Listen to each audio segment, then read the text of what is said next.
Hey, welcome everybody. I am your host, your KevinlyFather. This is the live stream. Right now, it looks like Gabriel Sterling and Brad Raffles for the Churchers in Georgia, Secretary of State, and I don't know actually what Gabriel does.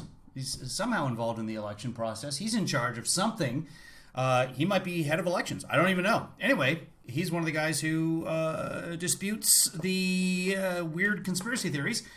Let's see if we're broadcasting here. It looks like we are, so we got a bunch of people watching on Twitter, on YouTube. So let's get going with this. This is off of C-SPAN. This is a little bit delayed right now, and I'll adjust the volume as we go here.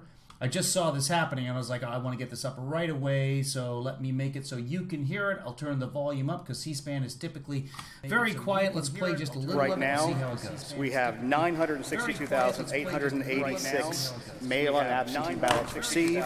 There's 281,376 that are still outstanding.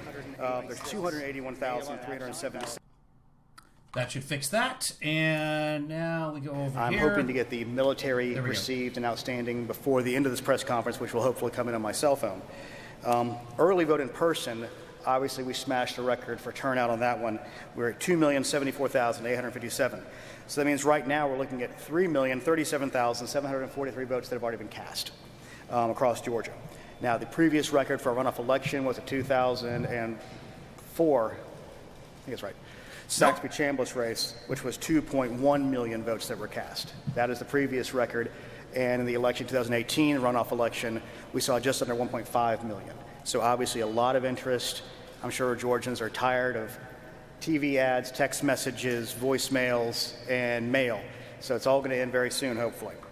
In preparation for the election tomorrow on Election Day voting, we have 6,963 poll pads. They finished the final loading of their data today before lunch. We had about 21 counties were the last ones to go. Most of them completed it over the weekend. Poll pads are how they check people in to vote.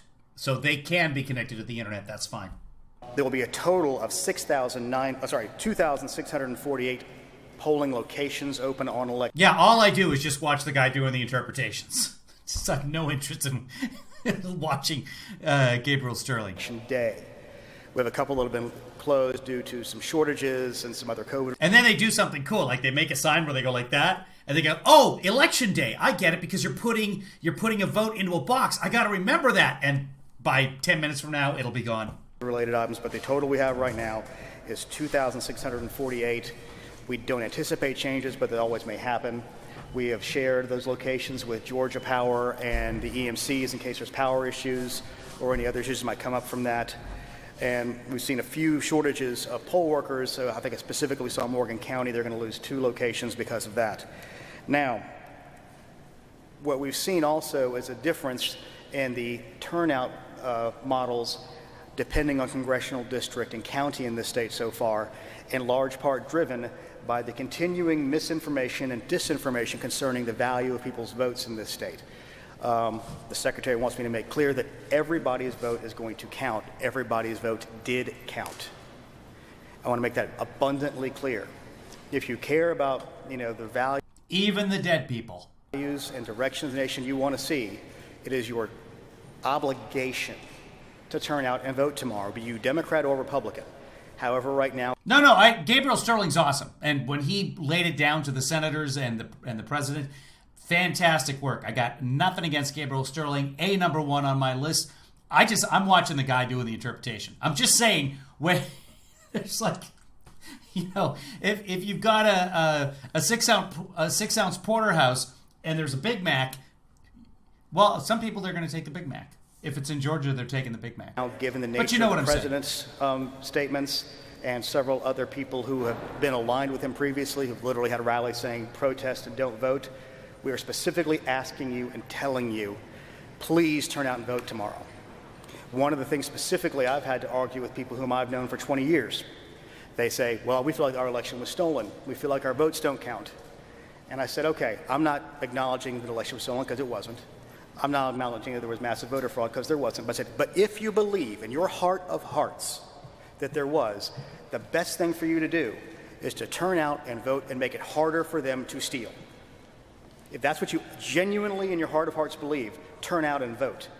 There are people who fought and died and marched and prayed and voted to get the right to vote. Throwing it away because you have some feeling that it may not matter is self-destructive, ultimately, and a self-fulfilling prophecy in the And those people are exactly who should not be voting. So stop encouraging that, Gabriel. end. So everybody who cares about the future of this nation should turn out and vote. It's vitally important. It's absolutely important. And the reason I'm having to stand here today is because there are people in positions of authority and respect who have said their votes didn't count, and it's not true. And I'm going to do it again, and I'm going to go through all this anti-disinformation Monday. It's whack-a-mole again. It is Groundhog Day again. I'm going to get to talk about Oh, did CNN show this live? things that I've talked about repeatedly for 2 months. But I'm going to do it again one last time, I'm hoping. Because at the end of the day, we want to make sure people understand their votes count. Every person, every voice matters. And I know that there's people who fought for that for years about this. So let's start again. And yes, some of this is going to come out of the continuing statements from the president and some of his supporters. State Farm. All right, this has been one that's been conflated over several different things. We have multiple scanned ballots. We have Ruby Freeman. We have the leak that it says a water main break, which wasn't a water main break. So in order to be fully transparent, one of the things we did was we had a local media organization, WSP, Justin over here. We went through it for hours and hours, walked through frame by frame, and showed what happened. So let's start. If you go to securevotega.com, we have posted all the videos from State Farm for that day that cover the relevant periods. 5:23 a.m., they walk in and they discover what is essentially a pond on the floor where you can see water coming out of the sky.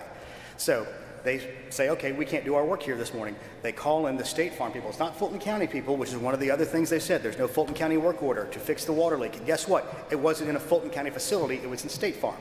So they were the ones who fixed the leak. And it was a urinal that was overflowed because they were turned off because, guess what? Nobody's in State Farm because of COVID, other than this particular usage. So they turned off all those things, and it went over the edge of the relief valve, and that's what caused the leak. So they come in. Then you go to another one about 7 in the morning or so, where you have essentially the, I don't know what to call it, the drying Zamboni that's driving around on the carpet, cleaning it all up. Then at about 8:23, you see a woman bring in the table in question that has been the... So just pulling up that fact check website that Georgia has, it's totally crashed right now because the host is timed out. There's just not enough throughput right now. So GoDaddy is not letting anyone through it. So yeah. The point of Mr. Giuliani's... This is Gabriel Sterling. He's in charge of elections. He's underneath the Secretary of State in Georgia. 90-second clip. She's pulling it with one hand, and she sets it down. There's nothing underneath it, okay?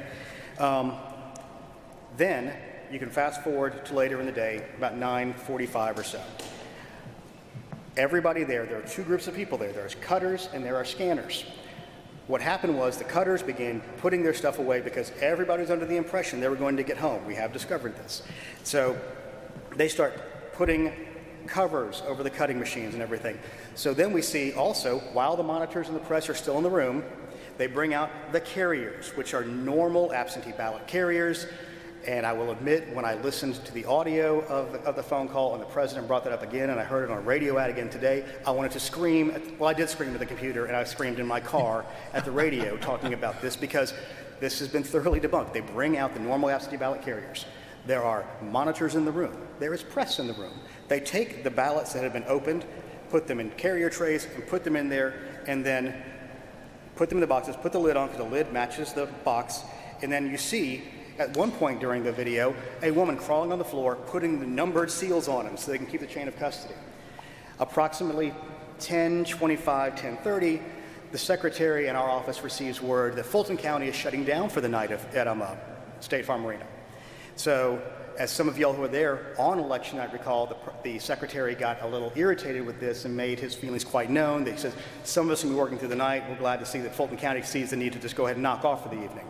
So Chris Harvey, our elections director, then calls Rick Barron, the elections director of Fulton County, who was at the other location, which was their English Street warehouse, because he was doing election day activities. Chris calls Rick. Rick says, we're not shutting down. Well, Chris says, it looks like you are. So then you can go back to the videotape and see Ralph Jones take a phone call of approximately almost 11 o'clock. And you can see his shoulders kind of shrug. He takes the phone call. He's being told at that point by his boss, Rick Barron, you need to stay and continue to scan. So he hangs up the phone. He goes over to some boxes, puts some more seals on them, because obviously, if you watch the videotape, many of the people that are there have been there since 7 in the morning. It's already 11 o'clock at night. They were all under the impression they were going to get to go home. So you see him spend about 30 seconds going, heck, what am I going to say to these people? So then he walks back over to the corner of a desk and says, I got the word, we got to keep on scanning. So they go back to the boxes that you see them put under the table at the approximately 10 o'clock hour. There is videotape of this. And I'm not even sure what this sign is, but this is just the entire election. Interpreter guy should just be going over there, and every time they mention a conspiracy theory or Trump. This is what's really frustrating. The president's legal team had the entire tape. They watched the entire tape, and then, from our point of view, intentionally misled the state Senate, voters, and the people of the United States about this. It was intentional, it was obvious, and anybody watching this knows that. Anyone watching it knows that. Actually, they didn't bother to watch the entire tape. If you remember the Senate hearing, they just received it the night before. There's 14 hours of video. They just saw some parts that they were like, what's this about? They didn't go back to check. And even the lawyer at the time, in front of the Senate was admitting, we're not sure how those ballot boxes got there. Well, she called them suitcases, because we haven't been able to find that in the video. I'm like, scrub through the thing. Scrubbing is when you go through a video quickly, fast forward, rewind. But yeah, they just didn't bother. They don't care. You're putting, there's no way a president would ever do. No, he just doesn't care. President Trump is a psychopath. Now, the difference between a psychopath and a regular person is a regular person feels empathy and cannot comprehend someone not feeling empathy, whereas a psychopath cannot comprehend somebody who feels empathy. The two sides don't get it. Which is why President Trump has to have Ivanka write him notes that when he's talking to the kids from Parkland who's lost their friends and their families, it has to say, I hear you at the bottom. As a reminder, you're supposed to fake empathy. But those are the people on the other side. That's why we released the entire tape for people to watch. So there's this claim that was done. So they pull those out and begin to scan. Then the other claim comes from about a woman named Ruby Freeman and multiple scanning. One of the things you need to understand is a normal ballot processing, if there is a problem with a ballot, what it does is it stops. But before that, 4 or 5 will get through. So they say, delete that last batch and rescan it so they scan properly. That is the normal process that is done. Secondarily to that, everybody might be familiar with the fact that the president wanted us to do a hand recount, a hand retally, which we ended up doing under our audit. That audit showed that there was no problem with the machine scanning. If somebody took a stack of ballots and scanned them multiple times, you would have a lot of votes with no corresponding ballots. So let's go over the numbers one more time. Statewide, it was for the sheer number of ballots, they were off by 0.1053%. For the margin, they were off by 0.0099%, which shows that the machine scanned properly. Our counties did a great job of following these batches and doing the hand count properly, appropriately, with scrutiny and with observers. So let's put that to bed right now. And one of the other things we did as part of our transparency is we have put all of those tally sheets online for every county so you can go through and look at them all. And it's at, again, the securevotega.com. Let's see. Let's go over the numbers of the president's team is claiming. We have a little chart over here. The site is still crashed, by the way. They're claiming there were 2,056 The Secure Vote GA, the fact-checking part of that site is still crashed. felons that voted. Our research, and we have better data because we are directly tied to the state government on this, Department of Corrections, and the other department, which I can't remember what it's called right now. Basically, it tracks when people are on probation. There we go. We know exactly how many people voted for this. We have an outward bound of 74 potential people who are felons voted. What that means is that's the biggest number it could be. We will investigate and find out some of these people completed their sentences. Some of these people have the same name and birth date, so there'll be some crossover there. So 74 is the outward bound. It's going to be lower than that. So let's be clear about that. Then there is the claim that 66,248 people below the age of 18 voted. The actual number is 0. let me be clear, 66,000 versus 0. And the reason we know that is because the dates are on the voter registration. There are 4 cases, 4 where people requested their absentee ballot before they turned 18, but they turned 18 by the election day. That means that is a legally cast ballot. So again, 66,000, which is the biggest single number they have on these kind of votes, versus 0. Paul. They say that there's 2,423 people who voted without being registered. Let's just be clear about this. You can't do it. Yeah. There cannot be a ballot issued to you. There's no way to tie it back to you. There's no way for them to have a name to correspond back to unless they are registered voters. So that number is 0. Then we've got 1,043 illegally voted using a P.O. box. Again, we're going through the investigation on this. So far, everyone we've seen has been when there is a mailboxes, et cetera, or something like that, in a multi-family building, like an apartment. So they will have what looks like P.O. boxes listed in the system, but they're actually the residential address of record for people who live in multifamily housing, like apartments. So that's everything we've seen so far. We haven't seen anybody actually registering to vote at a USPS P.O. box. Next one is 4,926 voted past the legal registration deadline. Again, it's 0. We have 0 record of anybody doing that because the voter registration cutoff is a voter registration cutoff. So there's no corresponding way to do that. They couldn't be issued a ballot because they are not legally within the system of that to have ballots issued. 10,315 who died before the election. Again, our information from the Department of Vital Records, we go through county by county, shows potentially 2. So far, 2. It could change, it could go, but it's not 10,000. 395 cast ballots in 2 states. We're investigating that, but again, and we got double voters, which we're investigating. But again, we're talking handfuls, not tens of thousands. Let's remember, and I think we're all very clear on the number now, that it was 11,779. We've seen nothing in our investigations of any of these data claims that shows there's nearly enough ballots to change the outcome. And the Secretary and I at this podium have said since November 3rd, there is illegal voting in every single election in the history of mankind because there are human beings involved in the process. It's going to happen. It's a question of limiting it and putting as many safeguards as you can in place to make sure it doesn't happen. All right. Oh, yeah. We had part of the hand tally be discussed in relation to the potential double scanning. Let's just go to the other ridiculous claims that Dominion voting machines are somehow using fractional voting or flipping votes. Again, by doing the hand tally, it shows none of that is true. Not a whit. And let's go back to the overall claims about Dominion voting systems in general. If you look in Wisconsin, they're claiming Wisconsin was stolen through Dominion voting machines.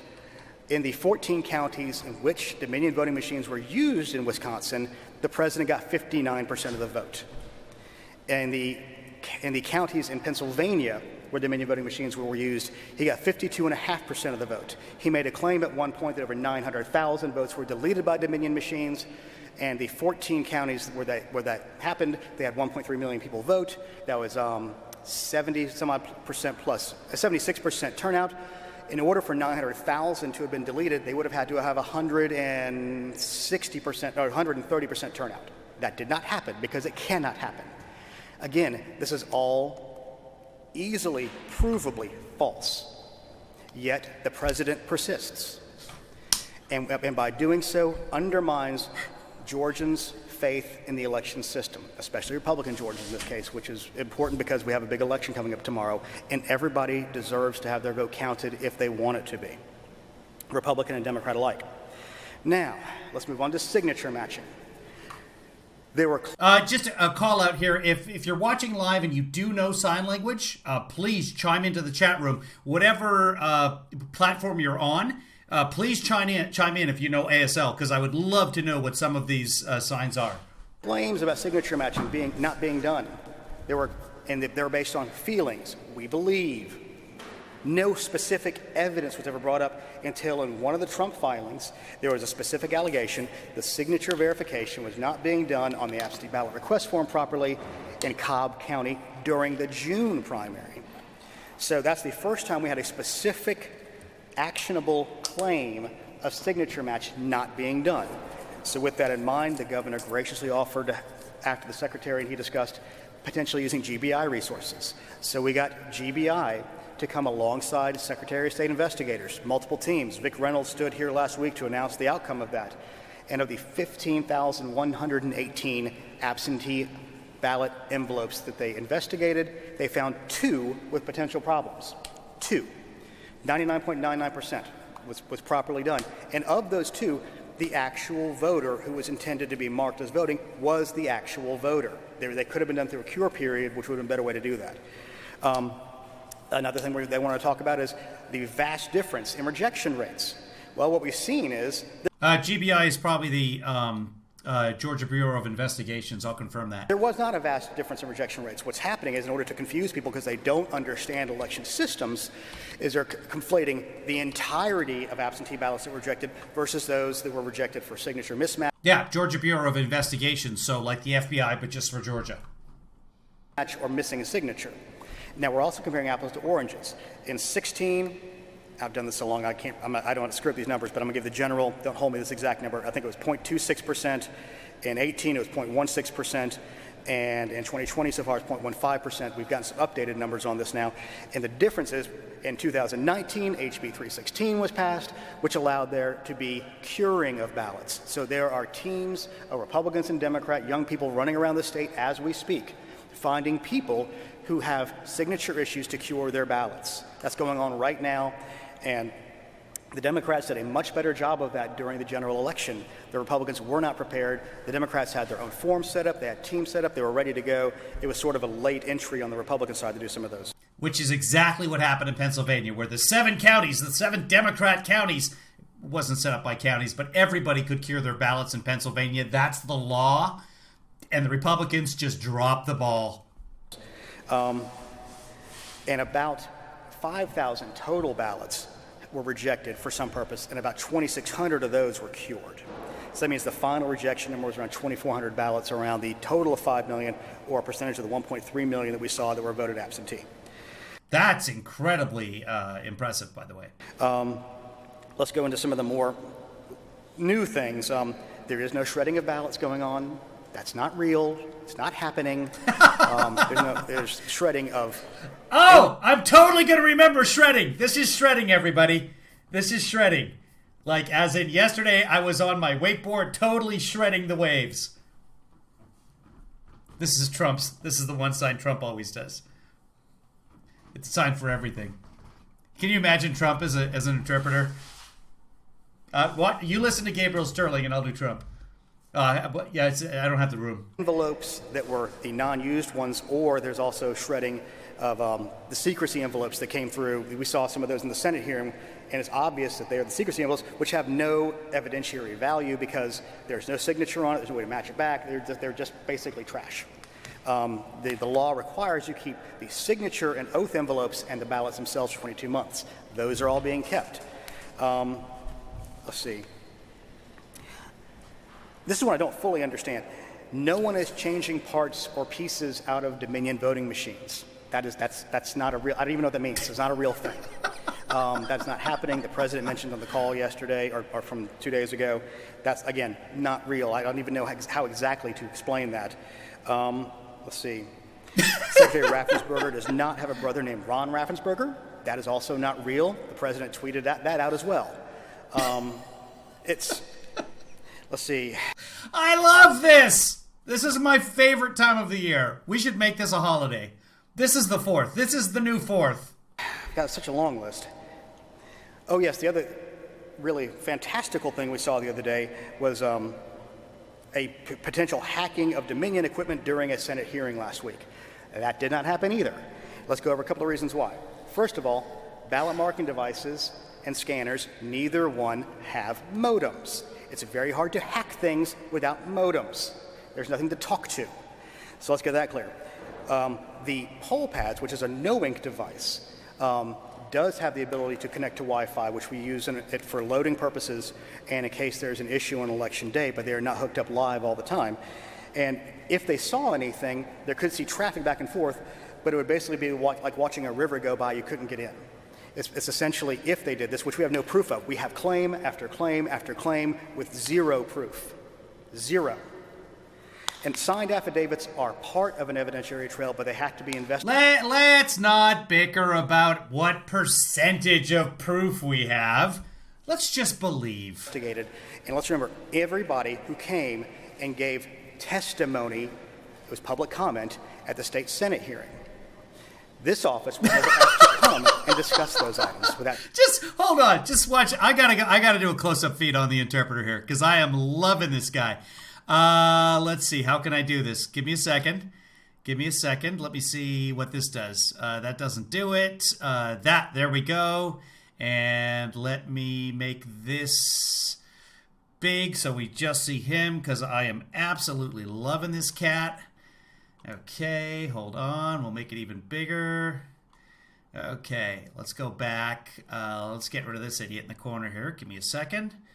And that's the other camera, so we'll get rid of that. That's gone. Let's get rid of the camera on top of it. Okay, this one should get rid of that. There we go. All right. Oh, a green screen. So yeah, just watch the last 10 seconds or so of this. This body is great. Who came and zero proof. Zero. And signed affidavits are part of an evidentiary trail, but they have to be investigated. And let's remember, everybody who came and gave testimony, it was public comment, at the state Senate hearing.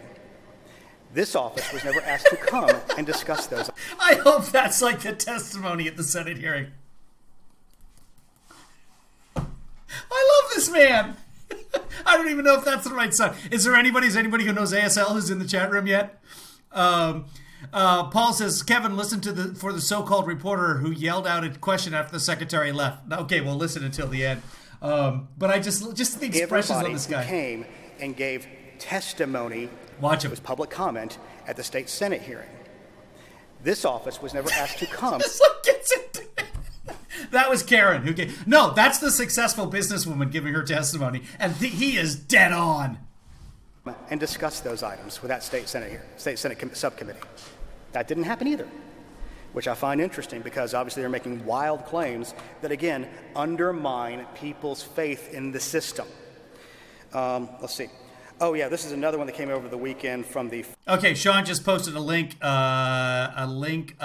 Oh, I just lost the whole thing. Deaf people have sign names. Okay, I got to go back, though. We'll watch that later. But thank you, Sean, for that. Here we go. From the founder of Overstock.com that they had found thousands and thousands of fake ballots in Fulton County warehouse. For any of you all in the press who have been to the Fulton County warehouse, these are the emergency ballots that have been sitting in that warehouse since before the November election, very much in plain view of everybody to see. And what happened, the reason they had a high number, first of all, every county has to have those emergency ballots by rule. The state election board rule says you have to have 10% of the available ones for each polling location, and they have to be printed for that polling location for the ballot style so they can track it properly. In Fulton County's case, y'all may remember that there was a COVID outbreak in their warehouse not long before the logic and accuracy testing period was happening for the general election.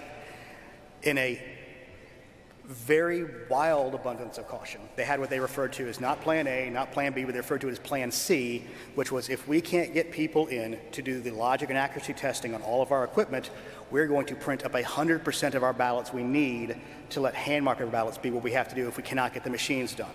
They did that out of an abundance of caution, given the unknowable unknowns surrounding COVID and their ability to get employees in to do that. They were thankfully able to get the employees in.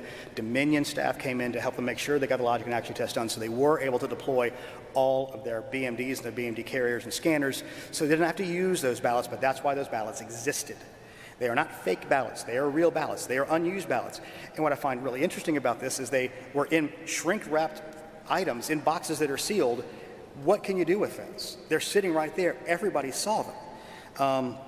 Let's see. Trying to think what other... Here's part of the problem, y'all. I sit down and try to write down everything that we see that comes over the internet as a potential thing of disinformation. It gets exploded. We all look at these things. We know there's lots of bots that are doing it. We have foreign powers that are pushing some of these things at the same time. So here's the takeaway from all this. This office has been open and transparent. We are continuing investigations. There are questions about pristine ballots. as one last thing, the pristine ballot thing. There are 3 reasons you can have the quote-unquote pristine ballot, which is essentially the absentee/emergency/provisional ballot. There's first one.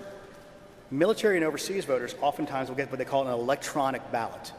What happens is once we get the ballot built, starting the 49th to the 45th day, we will send emails out to those people who want to have electronic ballot delivery, which is many of our military servicemen and women.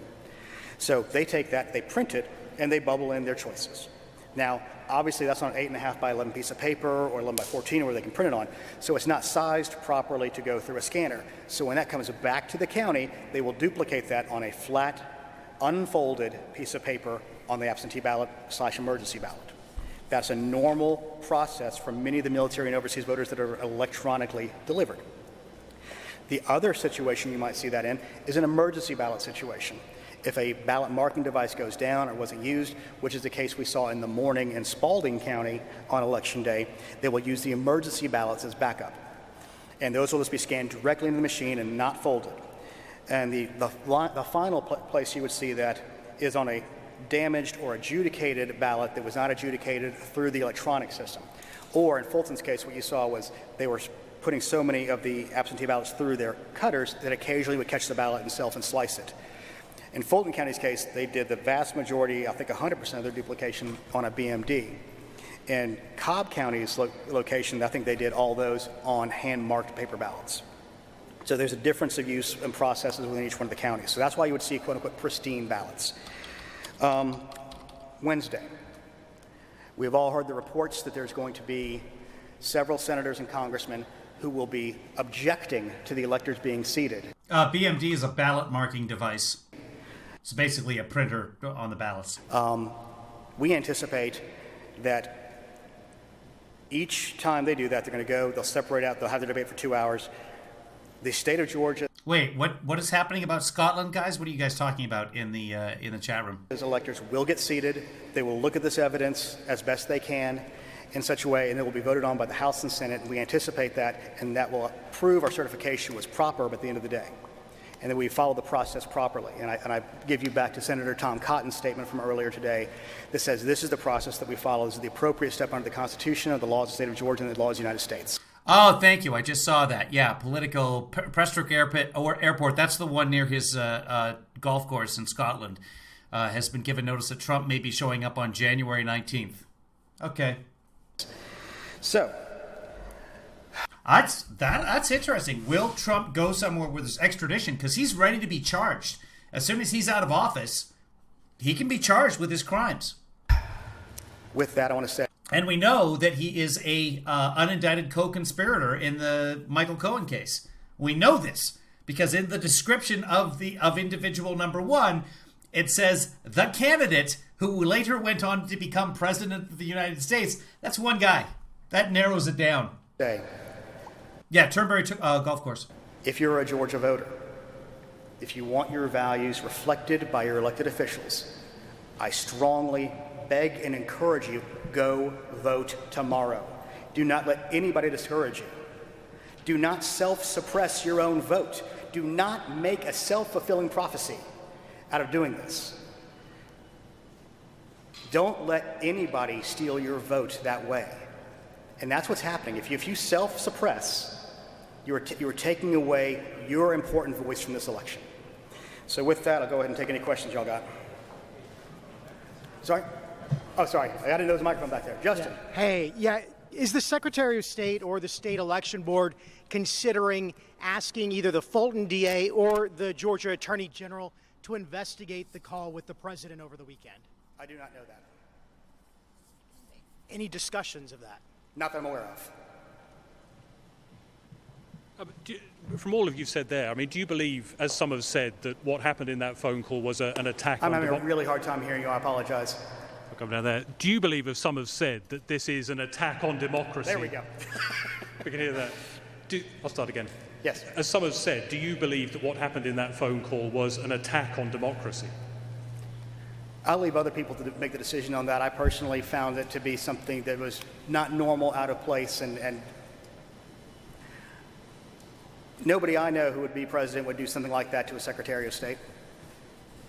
Thank you. Yes, Mark. Afternoon. Looking forward to tomorrow. Have you heard about any threats or security problems or anything that could interfere with people voting? And also, what do you expect turnout to be like tomorrow? Well, I anticipate there will be a high turnout, and there's a large bucket of voters in many congressional districts that could potentially show up. We anticipate there could be any number of potential threats out there that could be attempting to encourage or discourage turnout. We encourage everybody to please turn out and be safe, be smart, and don't let anybody get in the way of you casting your vote. And have you heard about any threats? Will there be extra security? We've discussed with GBI, FBI, and sheriff's departments potentially there being threats, and we've seen some of that nature potentially out there. They're under investigation. Yes, ma'am. Hi, Gabe. Blaine Alexander with NBC News. Following up very quickly on Justin's question, 2 members of the Board of Elections, the State Board of Elections, have called on the Secretary of State's office to investigate that phone call. How is the Secretary's office responding? Is there any plan to investigate, or will they block that? Will you block that investigation in any way? I'm not aware of any discussion specifically on that yet, but I'm sure it'll be taken under advisement. And I'll ask you very quickly about the Secretary's desire to have that phone call recorded. Why did he want that call recorded? Was he concerned about anything improper being said, or that he may need to release it later?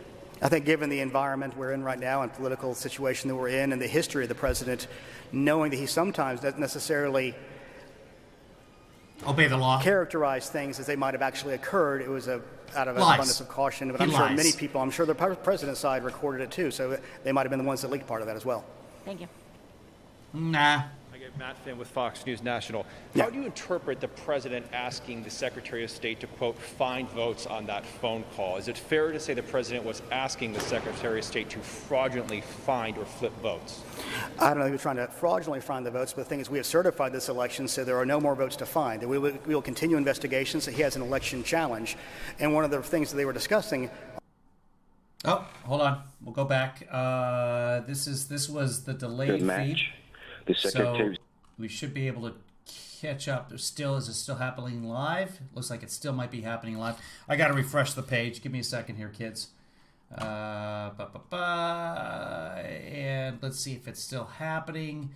I know where we are. It's not still happening. We were at 29 and some. Let's see. We were about 29 minutes. 29:16 is where we were. We can go right back there. The secretaries, they have done audits on the signature match, okay? But this is the same thing. And one of the things that they were discussing on that phone call was they have sued the state of Georgia and the Secretary of State. There are rules of evidence to follow once you do investigation. The Secretary of State to fraudulently find or flip votes. I don't know if you're trying to fraudulently find the votes, but the thing is we have certified this election, so there are no more votes to find. And we will continue investigations. So he has an election challenge. And one of the things that they were discussing on that phone call was they have sued the state of Georgia and the Secretary of State. There are rules of evidence to follow once you do that. Trying to go outside of that is an issue. And we've said, I believe we sent our lawyers and sent their lawyers a letter saying, if you want to dismiss your challenge, we're more than happy to share this data with you to show that your data is incorrect and you have in fact lost the state of Georgia. The Bureau of Investigation says there's an unprecedented number of threats statewide. Are you aware of any of those types of threats? I'm sorry, the unprecedented number of threats, what? The Bureau of Investigation says that there's an unprecedented number of threats that have come in statewide regarding the election. We're not sure the nature of those threats. Are you aware of what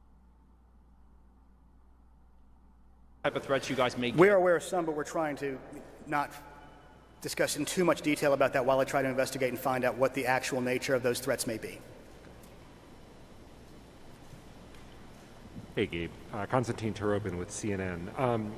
This is now the second sort of conversation that the Secretary of State that has been reported out on this topic. First it was Lindsey Graham earlier in November, and now the President.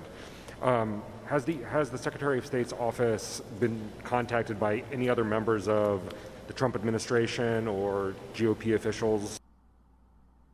It's C-SPAN pausing, not me. Well, I mean, our office is contacted by Democrats, Republicans alike pretty consistently to discuss election issues. So, yes, that has occurred. Specifically, it's a little bit of a broad question, I think, but we get contacted by members of the administration. We get contacted by Democrats. We get contacted by Republicans. Have you been contacted by on the topic of some of these conspiracy theories that you've outlined today? No, I mean, no more than my normal of having to explain the ridiculousness of many of this piece of disinformation. So thank you all very much. Excuse me, the Secretary of State was asked by a federal judge. Cuts off. I don't have the ending. Meet with Black Voters Matter to return wrongly purged voters back to the voter rolls. Why have you refused to meet with the Black Voters Matter before this vote? Okay. I don't have any further information on that. Someone asked me to listen to the question that was asked at the end. I don't have any further information on that, so I don't want to speculate on that. And that's about it for now, guys. So that was that conference. We got a rally coming up at about 7:30 tonight Eastern time. It may be a little bit beyond that or whatever. I've got my broadcast set up on YouTube for about 7:30. So we'll see you guys when that thing starts tonight, and we'll have a good time then. So thanks, everybody. I'm not going to run the credits right now. I'm just going to stop recording. Be good to each other. Go watch C-SPAN or whatever, and we'll see you guys later this afternoon or this evening, depending on where you are. Or tomorrow, if you're over in Ireland or Scotland and you're locked down. It's good, actually. We need to be locked down, quite frankly. Okay, see you guys.